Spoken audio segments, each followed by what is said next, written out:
વાવાઝોડાના પગલે ચીખલી તાલુકામાં વ્યાપક નુકસાન. ચીખલી તાલુકાના 15 ગામોમાં વ્યાપક નુકસાન. તલાવચોરા, શામળા ફળિયા, ખૂંદ સહિતના ગામોમાં વ્યાપક નુકસાન. 15 ગામોમાં રહેતા અનેક લોકોના ઘરોની છતના પતરા ઉડી ગયા.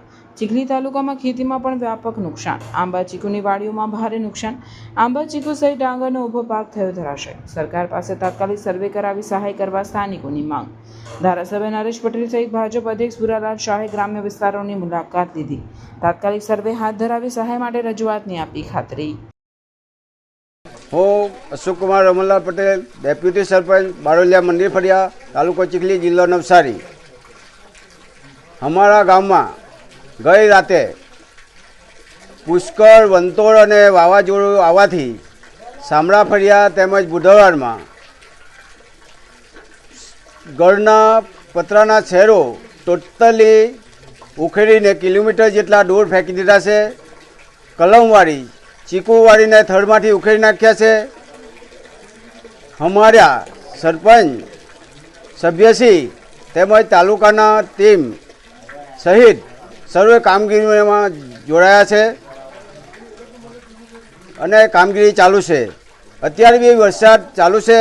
ઘરોમાં ગુંઠણસમાં પાણી ભરાય છે. અમુક ઘરોમાં તો રહેવાનું, ખાવાનું તેમજ બાળકોને 2-4 વ્યક્તિને માથામાં તેમજ પગમાં ઈજા થઈ છે. તો અમારી સરકારશ્રીને અરજ છે કે તાત્કાલિક સર્વે કરી અને સહાય ચૂકવે.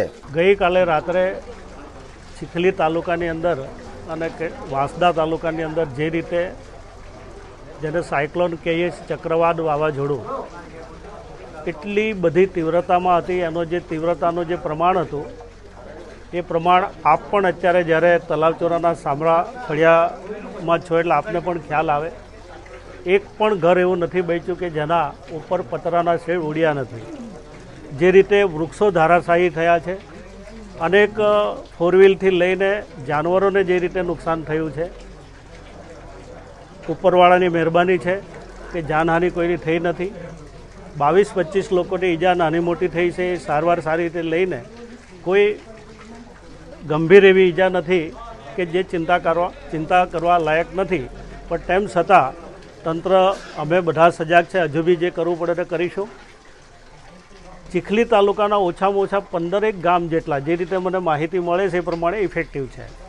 તલાવચોરા સૌથી વધારે છે. મલ્યાધરા, તેજલાવ, ચીખલી, ખોંદ, સમરોલી, મજીગામ આવા અનેક ગામોને ખૂબ મોટું નુકસાન થયું છે. હળપતિ જેવા સામાન્ય પરિવારના ઘરો પણ પડી જવા પામ્યા છે.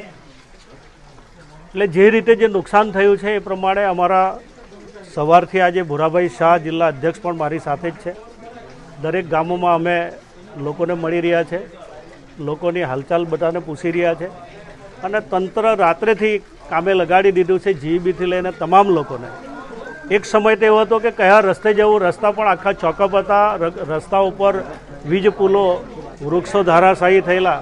પણ તેમ છતાં પણ અમારા અનેક યુવાનો પોતાના ફળિયામાંથી જે કંઈ સાધન સામગ્રી હતી એ સાધન સામગ્રી સાથે પણ એ વૃક્ષોને ખસેડવામાં આવ્યા અને રસ્તાઓ ક્લિયર કર્યા. તો જ અમે સારવાર માટે કોઈને લઈ જઈ શકીએ એવી સ્થિતિ હતી. પણ અત્યારની સ્થિતિએ જોવા જઈએ તો હજુ બહુ વ્યવસ્થિત રીતે સર્વે કરવું પડશે. અનેક ચીકુવાડી કે આંબાવાડી કે પછી ખેતીના પાકને પણ ખૂબ મોટું નુકસાન થયું છે.